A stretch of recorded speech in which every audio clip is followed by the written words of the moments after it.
Finding the courage to change. Perfection paralysis.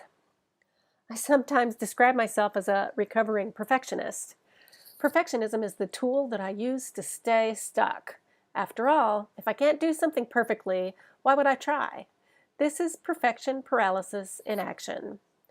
I completely forget that before I could write, I had to learn the alphabet. Thank goodness that little me didn't refuse to learn the alphabet because she couldn't do it right the first time. When I feel like I'm not good enough to begin, then I'm protecting myself from the sometimes painful process of learning. We've all heard the beginning musician practicing their first piece of music. It hurts the ears.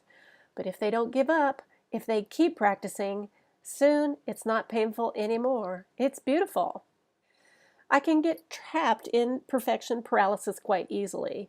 I know I'm a beginner. I feel not good enough. I sign up for one more class. I study some more. But like getting caught in an eddy, I keep circling in place. One more class, not ready yet. One more class, not ready yet. My desire to be perfect keeps me stuck. Recently, a teacher reminded me that we're always growing. We're never going to get it all done. As soon as we achieve one goal, we're going to want something else. And since our mistakes are how we learn, we can't get it wrong.